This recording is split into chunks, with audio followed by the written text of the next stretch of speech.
Le voyage dans la Lune, ça c'en est une promesse. Le Chœur d'Orphée qui revient à la salle des concerts les 14 et 15 décembre prochains. Christelle Borins, bonsoir. Bonsoir. Vous êtes la présidente du Chœur d'Orphée et vous êtes venue avec une partie de votre équipe.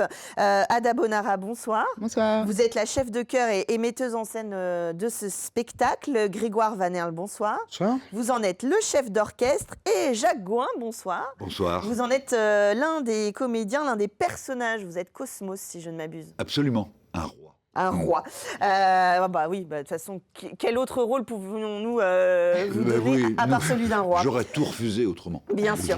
Alors peut-être, Christelle Borins, rapidement nous redire, voilà, là c'est un spectacle du Chœur d'Orphée qui renaît de ses cendres, si je puis me permettre. Oui, c'est-à-dire qu'il y a eu le départ en retraite de Nelly Eusé qui a créé le chœur.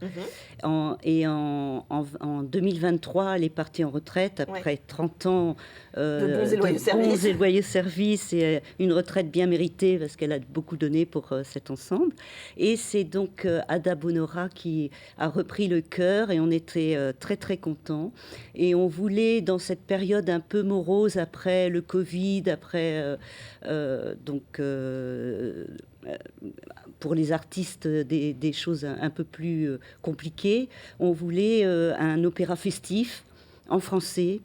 D'où Offenbach. Et Ada nous a proposé Le Voyage dans la Lune et on était ravis. Alors, Ada Bonara, c'est un sacré challenge quand même de monter Le Voyage dans la Lune, cet opéra d'Offenbach en français, féerie, complètement, j'allais dire complètement fou, mais c'était plutôt un compliment de ma part. Mais en tout cas, voilà, c'est une belle œuvre, mais à laquelle il faut s'attaquer, quoi.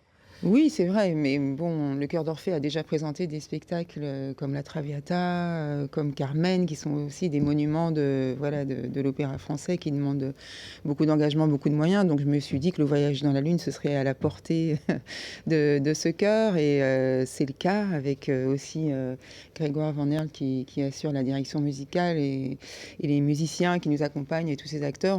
Je pense qu'on a réussi à relever ce défi. Alors, quelles sont les spécificités, on va dire, sur le plateau artistique, en musique ou en chant de cette œuvre ? Alors, la spécificité, déjà, c'est que c'est un opéra, donc il y a deux têtes pensantes. Il y a ce qui se passe au plateau, il y a tous les déplacements, il y a les lumières, et puis il y a ce qui se passe, je dirais, en coulisses, mais là, ça va se passer en fosse d'orchestre. Il y a l'accompagnement, et il y a bien évidemment le fait que tout doit être très très bien coordonné. C'est vraiment une dimension supplémentaire de travailler quand opéra, qu'il y a du jeu au plateau, Voilà. qu'il y a de la mise en scène, ça change le travail de l'orchestre. Les choristes orphéens sont rompus effectivement à cet exercice qui est un exercice pour moi définitivement professionnel, que de tenir un texte et une musique et en même temps représenter un personnage et jouer et se déplacer. Voilà. C'est vraiment un travail tout particulier. Alors, la spécificité de cet opéra féerie, c'est effectivement qu'on est un peu dans l'univers de Jules Verne, comme tu l'as un petit peu dit, c'est-à-dire qu'on est dans la machinerie, dans l'imaginaire de la fin du 19e siècle, avec très certainement l'influence du voyage de la Terre à la Lune et toute cette exubérance, toute cette imagination futuriste qui peut accompagner cet opéra féerie, avec en plus une musique très légère, une musique qui incite à la fête et à l'exotisme. Voilà. Donc ça, c'est plutôt agréable et plutôt ça permet aux spectateurs de se plonger assez facilement dans cette œuvre, je pense. En tout cas, c'est une porte d'entrée, la féerie, que ce soit musicale ou en plateau visuel, une esthétique qui est peut-être des fois un peu plus abordable pour le public. Pour l'histoire, Ada Bonara, c'est une histoire d'aller sur la Lune. Il y a aussi une histoire de découverte, redécouverte de l'amour avec une pomme à croquer. Tout à fait. C'est-à-dire que Offenbach s'amuse avec des symboles qui sont connus de tous, mais il les détourne un petit peu pour les rendre peut-être moins négatifs que ce qu'on a dans l'imaginaire commun, notamment la thématique de la pomme qui là n'est pas qui n'est pas une condamnation, mais qui permet de découvrir l'amour.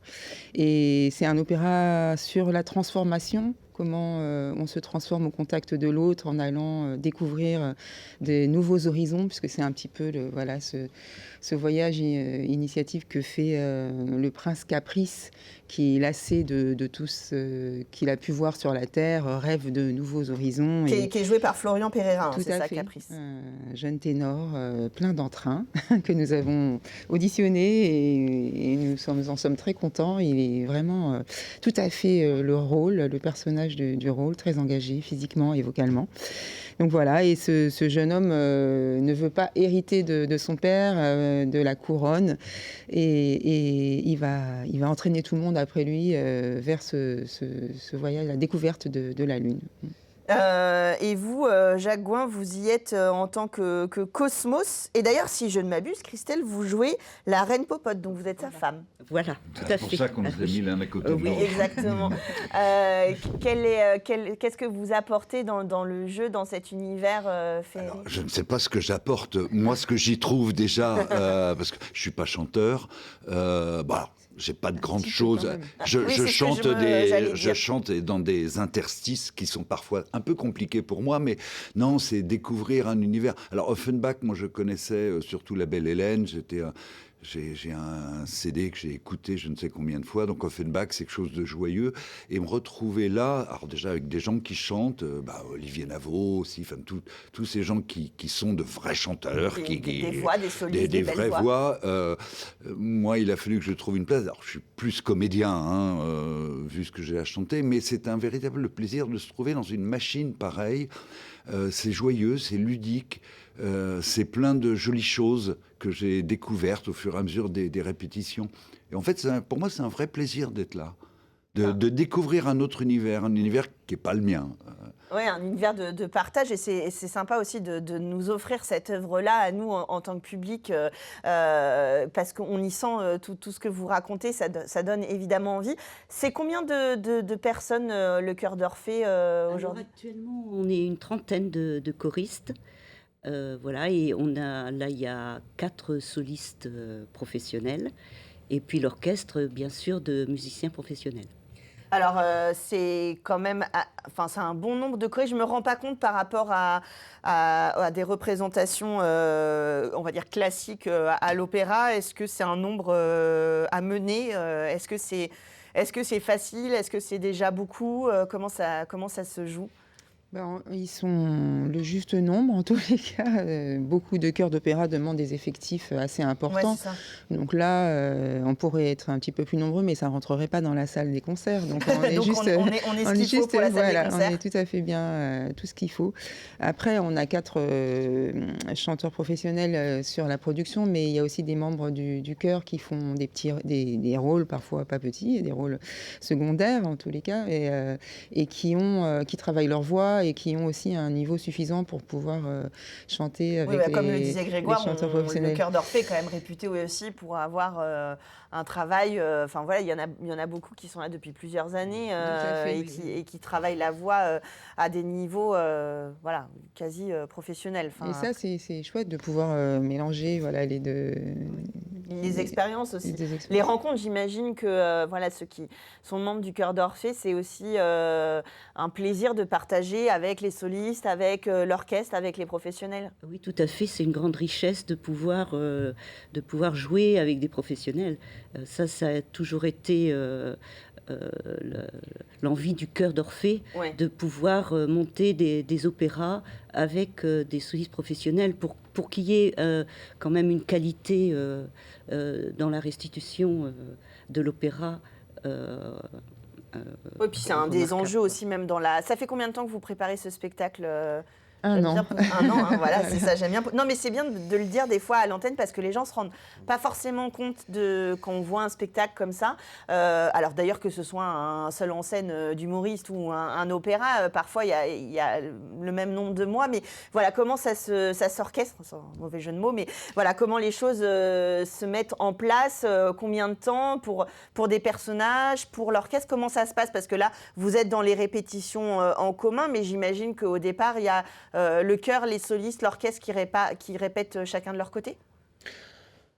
Alors, je pense qu'au départ, il y a la conception, il y a le choix, et tout ce travail invisible, il vient même déjà en amont. Après, il y a le début des répétitions musicales, d'un côté, et le début de la transcription, Ada a fait appel à un transcripteur pour que la musique soit jouable, enfin, la partition d'orchestre soit jouable par cette transcription faite pour un quatuor à cordes, 2 instruments à percussion et une pianiste. Et un piano. Donc il y a eu aussi un gros travail de transcription, d'adaptation. Et puis ensuite, c'est le travail de par cœur. Une fois que le déchiffrage a été fait, c'est le travail de par cœur. Parce que la grande différence avec des concerts, c'est qu'on doit s'affranchir très rapidement de toute partition. Oui, c'est ça, les partitions ne sont pas autorisées dans la mise en scène, j'imagine. Évidemment, il y a un univers qui est créé et de jeu après. Donc c'est un des prérequis, c'est de bien connaître son texte. Tout à fait, le texte et puis les paroles, la musique pour les choristes, c'est le travail le plus long en fait. Pour eux d'intégrer tout ça et de pouvoir le restituer, de plus penser à ces Oui, de s'en défaire paroles, en fait voilà, au bout d'un pour moment. pouvoir jouer vraiment, quoi. C'est là où peut-être, Jacques Gouin, vous avez un petit peu plus l'habitude d'avoir ces éléments en tête et d'en sortir finalement pour rentrer vraiment dans le personnage. Disons que tout ce qui est texte, pour moi, c'est pas facile, mais c'est quelque chose avec lequel je suis habitué, donc voilà, je peux travailler facilement. Ce qui a été beaucoup plus compliqué pour moi, sont les inserts pour chanter. C'est-à-dire que quand on est comédien, on peut faire durer un mot. Quand il y a une musique qui est sur le mot, il faut que ce soit rythmiquement juste. Oui, en fait, la partition, la partie théâtrale est dans la partition, donc il faut vraiment garder le rythme. Ça, c'est quelque chose avec lequel je ne suis pas du tout à l'aise, mais c'est un vrai plaisir c'est une autre forme, c'est autre chose, mais dès qu'il s'agit de jouer... J'allais dire presque de faire l'andouille sur scène, avec une liberté, pas dans les mots, mais dans ce que j'ai à faire. Là, c'est beaucoup plus facile. Donc ça doit être pas si facile de mettre en scène Jacques Gouin. Il doit parfois sortir de la partition, non, Ada ? Sortir de la partition, non, mais c'est vrai que comme on n'a pas beaucoup de temps de répétition tous ensemble, forcément, il y a le travail individuel de préparation, une vision du rôle. On a beau expliquer un petit peu en amont, il a ses habitudes, donc il faut un petit peu essayer de contrer ça pour que le personnage corresponde un peu plus à ce que moi j'en attends. Mais c'est la même chose avec Olivier Navot qui fait le roi Vlan, c'est la même chose un petit peu avec tout le monde. Ils ont leur idée bien sûr. Après, du rôle, et après c'est à moi de faire en sorte que ce soit dans l'imaginaire que j'avais prévu pour la mise en scène, pour que ce soit cohérent. Voilà. Oui, alors ce qu'il ne faut pas oublier, c'est quand même une opérette. Le public est censé passer un bon moment. Donc des moments, des ressorts comiques, des moments de comédie pure, il y en a vraiment à foison dans cet opéra. Donc même si Jacques dit que sa spécialité, c'est de faire l'andouille, c'est quand même marqué sur le contrat, faire l'andouille. C'est ça. Non, il y a vraiment des moments excellents c'est très, très plaisant à jouer. Et comique. Oui. On apprécie. Modeste, mais il a une très belle voix chantée aussi, qui s'intègre très bien. Je l'ai découverte là, grâce à eux. C'est tout le travail de l'équipe du Chœur d'Orphée. La première fois que j'ai chanté, je me rappelle, il y a Ada qui m'a regardé en me disant c'est pas la bonne hauteur. En fait, j'étais à l'octave en dessous. Et je me dis, mais jamais je pourrais passer à l'octave au-dessus. Et en fait, si. Et même relativement facilement. Parce que mais c'est un truc auquel je ne pensais pas. Mais pour revenir sur ce qu'on disait, sur le plaisir d'être sur scène et le plaisir de cette pièce, de cet opéra, c'est vrai que c'est bourré de choses légères. C'est drôle. Et la pomme, c'est vrai que j'ai découvert, moi, l'histoire de la pomme vue comme un objet qui amène le plaisir et non pas qui amène le malheur, comme c'est écrit dans la Bible. C'est bourré de choses comme ça et c'est drôle. Moi, le premier acte, je ne suis pas dedans, donc je l'ai vu en construction. J'ai ri en voyant mes camarades sur scène.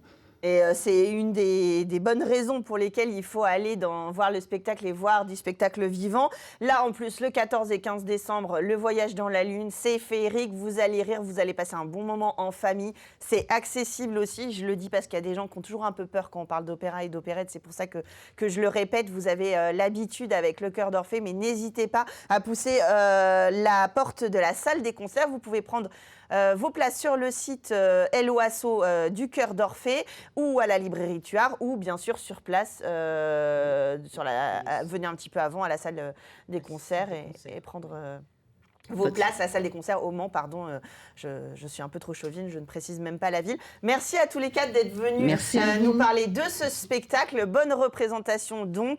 On vous retrouve les 14 et 15 décembre prochains et puis nous, on se retrouve dans Culturel jeudi à la même heure.